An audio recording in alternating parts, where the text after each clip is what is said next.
Hey guys, welcome back to my bathroom. We're going to do one of those thoughts videos. And yes, I'm drinking warm milk in my bathroom, which is gross, but judge away, it's fine. Today I've been wearing sunscreen, so I'm going to do a double cleanse. I wanted to discuss today my thoughts after having finished my mini vacation. For those of you who weren't following, I did quite okay in the first/second week of my working from home. And then towards the third and fourth, I was just running on such low energy. I just couldn't function anymore. I needed a break.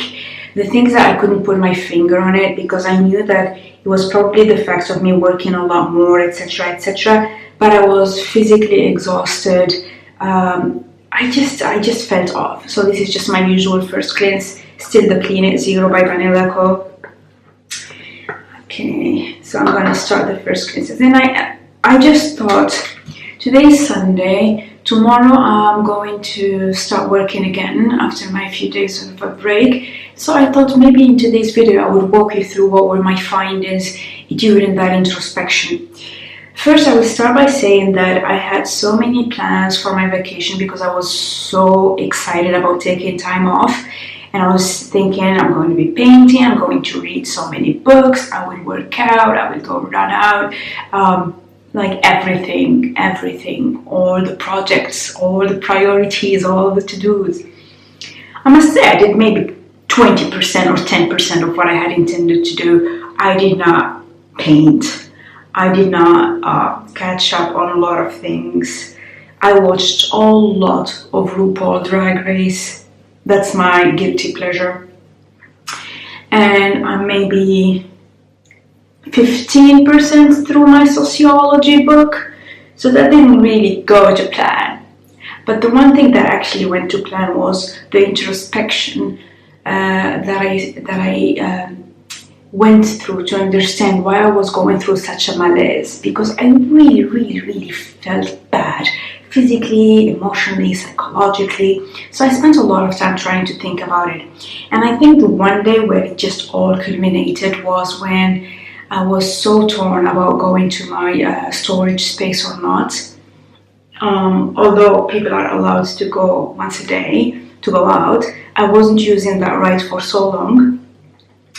And then as I was planning on going to my storage unit to try to get my stuff, I realized I didn't have my ID card. And then I went into a complete meltdown. Like, I didn't cry or anything, but I had a full-on anxiety flush as I was searching for my ID card. And that's when I said, okay, Uga, you need to chill. Let's sit down and go through these feelings. Let's sit with our emotions and see what this is all about. So I actually did just that. I sat down with my emotions and I decided to approach the thing as a consulting project. I am naturally good at my job, and so I find that for a lot of situations, if I'm able to do something the same way I would do my job, I actually do it very well because I'm a natural at it. So instead of trying to meditate or do something that wouldn't necessarily help me, I decided to go for an approach that I know I can do well because I have tried it with different clients. So the first step was for me just an introspection.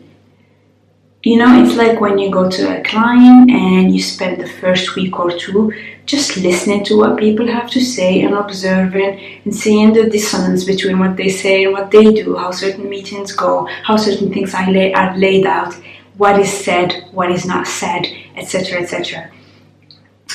So when I did that, I realized that the first sign that I was not well, we can call it burnt out, we can call it under anxiety, we can whatever, but I was not well, was that I was annoyed at things that were not directed at me. And then the second thing was that I was seeing the bad in things that were generally quite good. And then I got some resentment. So let me give you examples. as I continued to work like crazy, I had noticed how all of these Instagrammers, influencers, etc., even people who normally have a normal job but are not working right now, were just posting all these things about their daily yoga, about baking sourdough bread, about making banana bread. Oh my god, the number of posts about banana bread. What is it that is, I don't know. A lot of all of these very superficial things, which granted in one of my vlogs I showed you my stretching routine, but it was more in how it fit with my daily routine and things like that. But when people do it one time, two times, it's fine. Then I realized that my feed was just filled with this stuff that just felt so repetitive, so shallow, so ugh. So at first when it started, I was relatively okay with it. I kind of, was not very attached to anything. And then I realized that the more people posted, the more I got annoyed. One more sourdough bread, one more cinnamon buns, one more person just posting about their yoga while I'm killing myself trying to keep my job. And then, during my introspection, I was like, well, these people are not really doing this stuff at you. They have nothing else happening in their life, and so if they need to spend 3 hours doing the perfect bread because they have nothing else to do, why are you judging them? What does it change in your life if somebody is only doing yoga and facials every single day? Their life has been altered.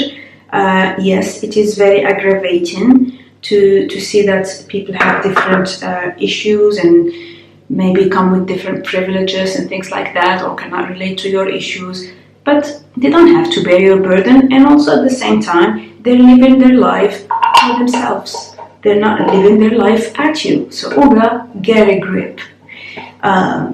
That was the first bit about me being annoyed at things that are not directed at me, but at the time, with the accumulation of all of these posts, I was just getting aggravated day in, day out.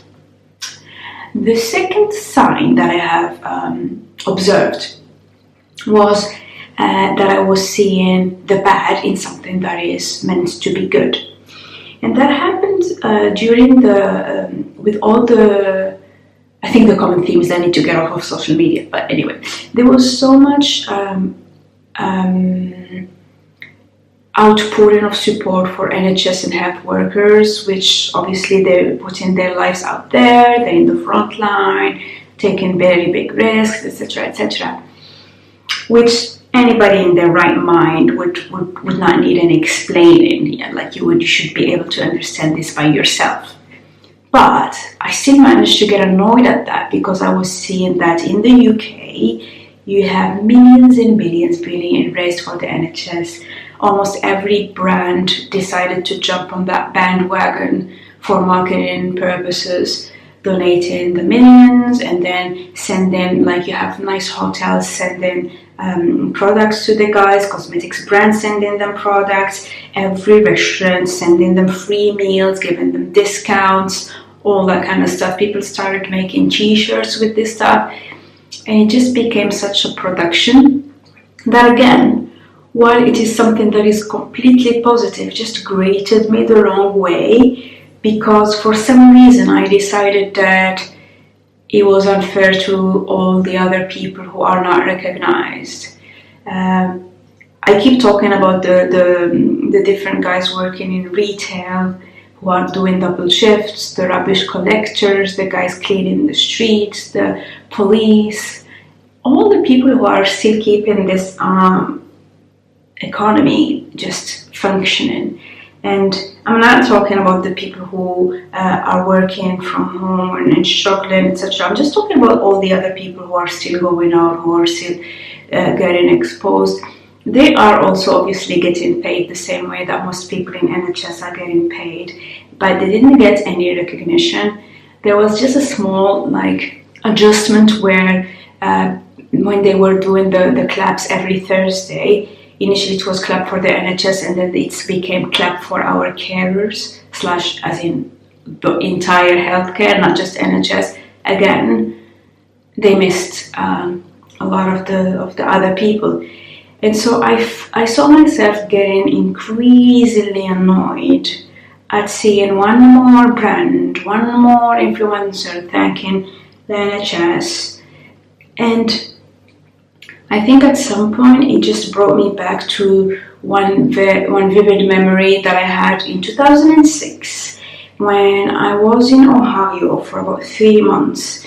And I remember, I'm not going to give all the details, but essentially the gist of what has happened is that somebody came and just started saying very nasty things, hurtful things, and felt they were entitled to say that just because they were at some point in the army.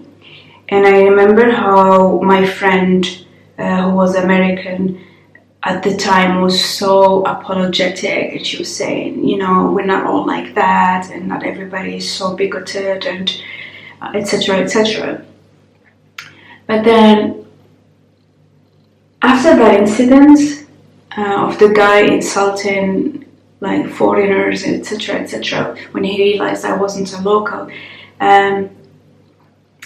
I started paying attention a bit more to the narrative in the US around the army and the veterans, and I noticed the tendency to make them into saints. So these are heroes that can do no wrong, and so there is that over cultivation of that narrative. And so, although the army gets paid for what they're doing, some people are doing it to get a better status. Some other people do it to get out of trouble. Others because they want to have things like their college paid, etc. So it's not always just a vocation. They still get handsomely paid for it, and they get a lot of trauma from it. But what happens now with the NHS, just for some reason, I keep having the picture of that guy in Ohio, and how nobody felt they could do any wrong, and that they would be hailed as a hero for doing something that they were paid for, and they continue to be, praised for, regardless of who they are as a person. And that's the thing. I was like, why am I feeling these feelings? And this is so controversial. Like, if I said something like that in the US, I'd get stoned. If I said something negative about the NHS here, I'd get torched. Uga, why are you in your head thinking about such negative things? Shouldn't you be happy that these people are being heroes and they're being recognized left, right, and center? And it's okay if other people don't get recognized because they don't bear as much risk. It's okay if the bus drivers don't get any protective equipment. It's okay if London bus drivers have a lot of people die. These people are doing another type of job, and they're exposed a bit less. And it's just unfortunate that nobody has a way of tracking them, or of supporting them, or sending them free meals or discounts on lipstick. Can you see the tone?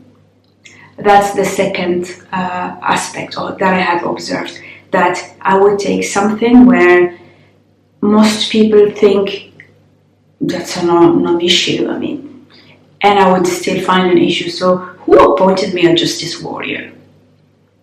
So that was the second aspect that I observed in myself. What was the third one that I said? I'm getting lost. I forgot what the third one was, but that gives you an idea of the kind of things that I found through my observation. And then, after I finished, and I realized that, okay, I have become a really negative, resentful. Third thing was resenting. That was when I had spent so many days not going out, and I was just looking out of my window, and I noticed that because I'm always just at my window, especially during the vacation or on weekends when I'm not working, I see the people who come down and out many times, when somebody who's law-abiding like me or because we were told you can go out once a day, I didn't even use that right. But that's on me, right? The fact that I only decide to go once a week or every 2 weeks is on me. I don't have to impose my standards on people. But I got super annoyed at the people who were going out and, you know, just going multiple times a day. I was annoyed at the people who came and started skateboarding when there is a clear guidance to not meet people under less than 2 meters. I got upset at people who were just sunbathing because they felt like they could just sit down and be at the park. And again, that was the third negative thing. These people don't know me, I don't know them, and I started resenting how much I did extra for people, and then thinking, but do I really need to go through all of that if anyway it's going to be useless because you have so many people not respecting the law. So why is it that you have to undergo all of this when it doesn't really, it gets diluted with all the COVIDiots that we had? So that was the third thing. And so after I finished this diagnosis, I said, okay, Olga, child, you really need to chill. So let's get to the bottom of this. I'm going now to the treatments.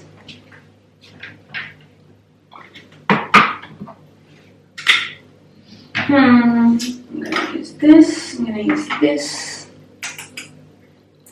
Do I want to use, yeah, I'm gonna use this. I'm gonna use a little bit of the Estee Lauder Advanced Night Repair because it's just down to here. It's a tiny sample that I had received and I'm gonna finish it. So that was me finally acknowledging that I had a problem, that I was really burning out from not going out because I just decided single-handedly to be overzealous and not go out. Like nobody's tying me in the house. I just wanted to do my part, but I went overboard, and then I resented people for not doing the same. So after getting to that conclusion, I said, okay, so this is clearly anxiety. What are the things that typically cause anxiety, and can we actually break this down? So that's typically what you would also do in a consulting environment. You have finished the diagnosis phase, you have seen all the different aspects that show that there is a malaise going on. You show that there are a lot of things that signal almost like a cry for help, that things are not right. So now let's get to the root causes of that. So I went online and I just googled different causes for anxiety. Found different random things. Bizarrely a lot of things about millennials. But I didn't read any articles or any of that, as I don't like to taint my thinking, but I like to have a sort of structure to how I think about stuff. Oh, my stomach. Am I hungry again? I'm hungry all the time, I just don't understand. Like, I don't even go out, but I don't know, I'm hungry all the time. This feels good. My skin feels so soft. So, when I went online, I found that overall, typically when you have anxiety, it stems from 5 things. This is just a combination of a lot of things I found. One is about being in an unsafe environment or uncertain environment or home. The second thing is about financial insecurity. And then you have something around your job stress in general. That's where a lot of people were bringing up millennials. And then you had something about your health status. And the last bit was about relationships, like tense relationships. So, having accepted that there would be 5 categories that could potentially lead to my anxiety, I decided to observe my life under every one of these lenses and essentially isolate what are the ones that are most relevant for me. So I started with the house thing. And actually I noticed that part of why I was resenting a lot of the things that were being posted online was, this is now the Neostrata pigment gel. The reason why I resented a lot of the stuff that was online is because I felt in a lot of cases that it was tone deaf. You had these people who would be posting photos of them complaining about feeling like they are in a prison when they were taking photos in their garden, in their pool. I mean, it was just so inconsiderate for a lot of people, and including myself, I really resented them. But then after thinking about it for a lot more, I just thought, you know what, I can't fault them because this is their reality, this is what they have always seen. This is not a competition about who is having it worse than others. Some people do things even if they, like, without wanting to be inconsiderate, they just happen to be inconsiderate as an after fact, you know. And so that was the first thing. I cannot resent people who have a garden and are walking their dogs, etc. And when I'm just thinking to myself, I don't have that, and so I wish I had just a small balcony or something like that. And then I obviously did not post anything on Instagram for weeks because I just don't feel that it's appropriate. I could maybe, if I'm in a better space, I could try to post something cheerful, but then probably once I do that, I will be one of those people who are alienating the others, because I would be one of those people. Obviously I'm not going to post sourdough bread and cinnamon buns, but still it will aggravate somebody else in another way. But when I thought about it, I live in a relatively safe area, and it's very, it eats up a big part of my income, and sometimes people would judge you for being somewhere like this on when you earn as little as I do for the area. But I have my privilege, and in this period I realized that I'm so glad to have that privilege, because then I had to put it back into perspective that I live in a comfortable apartment. I have made a few investments in my apartment. I have fixed a lot of things. I made sure that I have very cozy things around me. And so regardless of how others are having it, this is a nice bubble for me. I have put in the right sacrifices and they were in the right place. I know other people are stuck in worse situations. Some people are stuck in places where they have abusive people around them. They are stuck with people who don't respect the curfew and the lockdown the same way that my neighbors don't. So you have a lot of situations in which it could be worse. And so while I've had a lot of situations and times where I doubted myself and what am I doing here and felt like an imposter, actually now is the time that I just sit down and appreciate it. I appreciate my old little couch. I appreciate having bought my candles when I did so. I appreciate having spent the money when I needed to. And so I can safely say the home uncertainty is not one of my anxiety factors. So that was already a relief. It's good to know these categories. I'm also obviously saying them because in these thoughts videos I also typically want you guys to be thinking about your own situation. But in the process of eliminating the different causes, I also do a gratitude exercise. If something is not causing me anxiety, then I actually develop a lot of gratitude towards it. And so when I realized that this one factor is not really accounting for how bad I was feeling, I actually started appreciating every little thing that I have a bit more in my house, my little neighborhood, the fact that I have a window to look out from, etc. Doesn't mean I don't have down days, doesn't mean that I still don't. Sometimes I still get upset when I see people not respecting the rules, but I am shielded in my place. and that's more than a lot of people can hope for. The second thing was the financial security. And that's when, as I started digging, a lot of people, when they get anxiety, it's because they're thinking about where they're gonna get money, how they're gonna pay for things, etc. And if there is anything that this crisis has highlighted, it's the inequality that people face in such a crisis. The home example that I gave was just an illustration, but just for everyday things like who can afford to buy groceries, who cannot, who can afford to buy things online, who cannot, and a lot of things like that.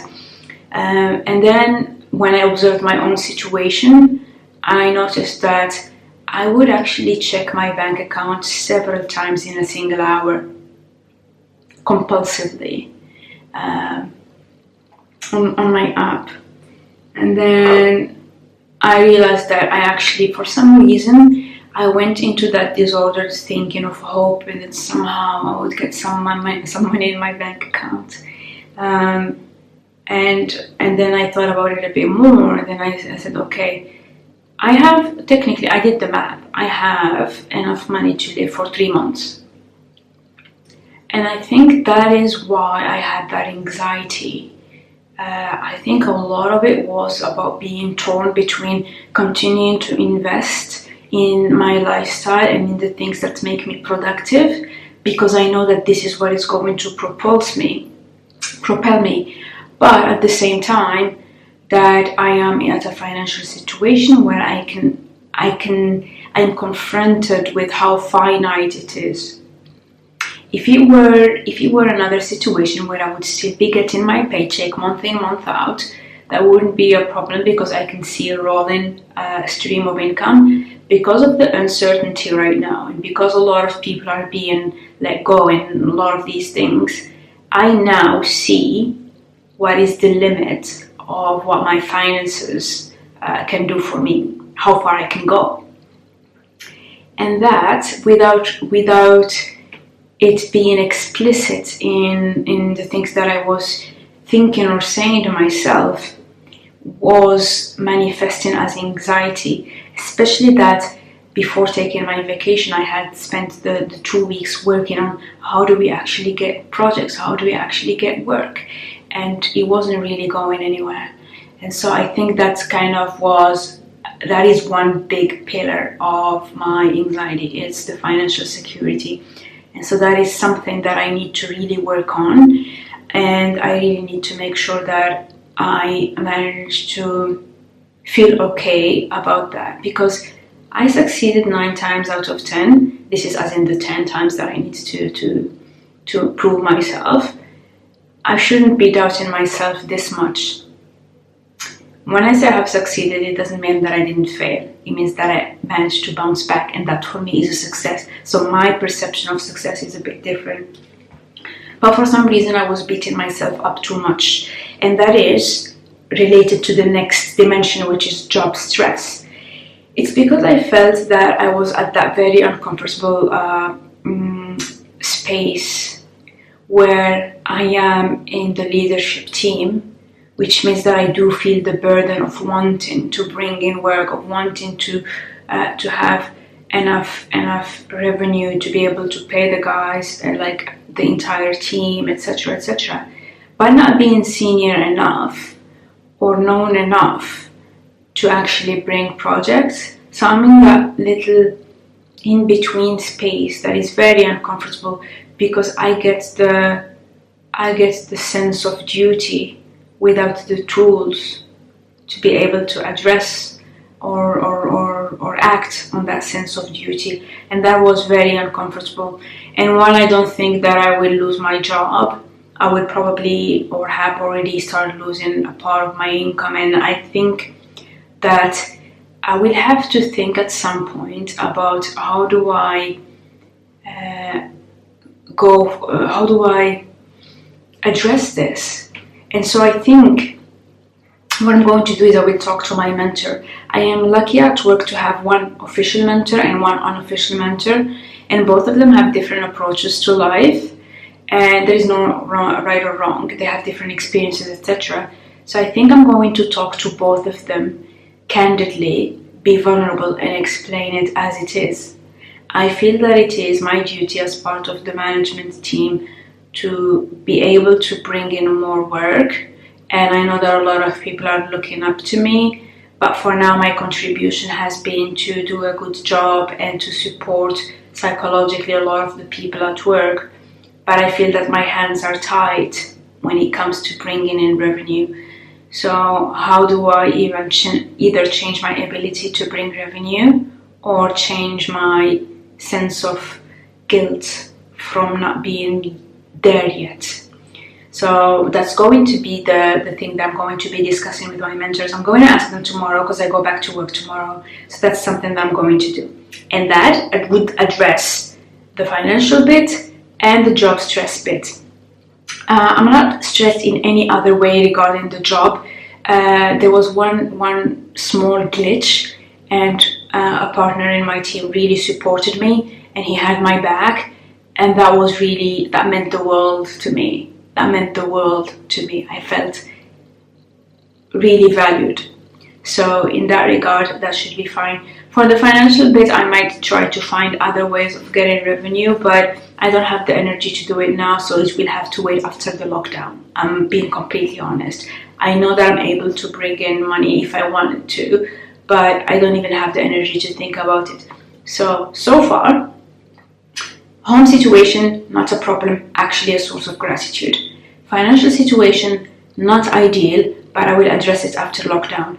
Job stress, definitely a major stressor, and I will address it as of tomorrow by booking in time with my mentors and having as many discussions as I need to feel good about myself. The fourth and fifth thing are the health bit and the relationship bit. For the health bit, a lot of people who are typically sick or in poor health, etc., will feel the pressure during this time or any other time. Whenever you're not doing well, it's just a bad thing. And again, that's one thing where 3 years ago I was really sick. I was really, really poorly. I wasn't good. I'm doing much better. I have invested in my health. Of course, there are a lot of things that I cannot control, but I feel that this year, in this past year and a half, I really have invested in my health. And so this is one thing where I can take this dimension and actually make it into something that I'm grateful for. Obviously, health is one of those things where you have a component that you control and one that you don't control. For some things that I cannot control, but they're not life-altering or anything that scary. For the things that I could control, I did my best. And so, again, like for the home bit, I'm very grateful for the investments that I made. I recognize that some of them I had to think about for many months, for some of them for a couple of years, but every investment that I did, I'm actually grateful for. So again, the health dimension is like the home dimension. It's one thing that will become positive and a source of gratitude. And then we come to the last dimension, which is relationships. Strained relationships put such a burden on people that it's just, I don't understand how so many people put up with so much toxicity in their life, and yet every single person I have gotten close enough to eventually ends up telling me all the stuff that happens in their life.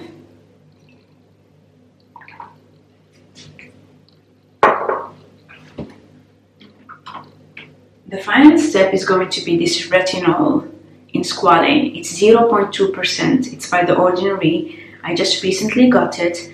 I used it for the first time yesterday, and this is the second night of me using it. And with retinols, just a little bit. One drop in this cheek, one drop in this cheek. I will work it across my face very gently, and then eventually might use a third drop for my jawline because it is very problematic, and that should help with the cell renewal. And this retinol dosage is very, very low. I'm taking it very, very slowly because I don't want my skin to completely freak out. But on the relationship bit, I did a lot of introspection, and I realized that definitely contributed to my anxiety. I will not get into many details because the relationship bit gets really into my family, my extended family, people who have hurt me repeatedly. And so I don't want to go into that space out there. But that is definitely, the more I looked at it, the more I saw it as something that I really, really need to address. To be completely honest, I haven't addressed it. I mean, this has been only, a few days of introspection, right? You don't fix a lifetime of hurt with a few days of introspection. Acknowledging that there is a problem is obviously a good start, but there are some things that you just repress, and it helps make you feel calm, feel stoic. But the problem is that the part of you that feels is the part that feels everything. So when you shut down the part that feels hurt, you're also not able to feel happy. You're just in between, just floating, right? So eventually that is the part that I need to do a lot of work on. I have a mini action plan, but honestly I realized the relationship bit is really a hairy beast. And so I said, okay, Ugo, you already know that you have two things that you are doing well: your home and your health. You have two things that are stressing you: your finances and your job. And you're going to address these two. For the relationships, the one that actually brings the child in you, the vulnerable person in you, let's hold on that a little bit. Do one thing, but don't put, I'm going to add one drop, just a single drop for under my jawline, as I said. I don't want to put myself out there. Luckily, I still have my dad. I called him a couple times, and we talked. He called me again yesterday, so it's good. But still, I have seen a lot of bad things happen from elsewhere, and sometimes when I see people talk about their childhood friends, their family, and things like that, I just realized that I have my sisters and my dad left. It's not a good place, but I'm not willing to address that as of now. So I thought a subset of the relationship bit that I could address would be the one with my friends, because I am extremely introverted, and most people who know me know that I would not be that person picking up the phone and talking to you or checking on you. My best friends check on me, and it makes me look like a monster, but that's just how I am. But the fact that I have been not leaving the house for so long, oh my god, my stomach keeps doing this. I'm like, I'm hungry. The fact that I haven't been out for such a long time doesn't mean that I am doing fine, that I don't need people or anything. Just because I'm extremely introverted and that I am very quirky and I have my own little things doesn't mean that I don't need people. I just have higher boundaries that I need to be respected. So yeah, my camera was flashing because I ran out of memory. But this was the result of my introspection. I'm going to finish my milk now, it's completely cold.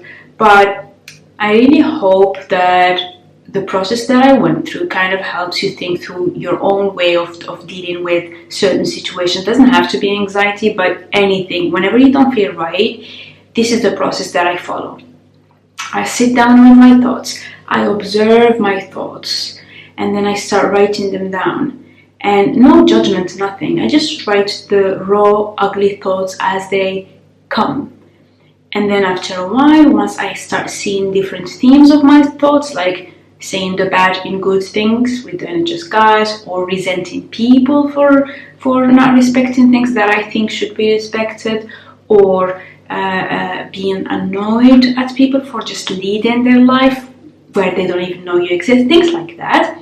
Once you go through the diagnosis phase and you think that you have a bit of a theme going on, in my case that was general anxiety because I couldn't sleep, I felt generally low, etc., etc., then it helps a little bit to try to break down the problem, which is in my case why I was looking up what are the key factors in anxiety, and then I came up with the list that talked most to me, which was a mishmash of a lot of things that I've read, and then use that to see what are the most relevant things for you. You never want to attack everything at once. I could have said I'm going to address every one of these 5 dimensions, and in that case I would have just burnt out. Instead, I decided to focus on finance and work. I acknowledged that relationships is my biggest bucket, and I made the conscious decision to defer dealing with that. But at least now I know what is in there. So I hope that this video was not too negative. It was really meant to be a walk through how I think through things. Sometimes I don't like to be that raw, but it's usually easier during these nighttime routines because I do things very slowly and I think through stuff. So if anything came out the wrong way and I offended somebody, sorry about that. Hopefully you already clicked away. If you still stayed through just to insult me, I forgive you. It's okay.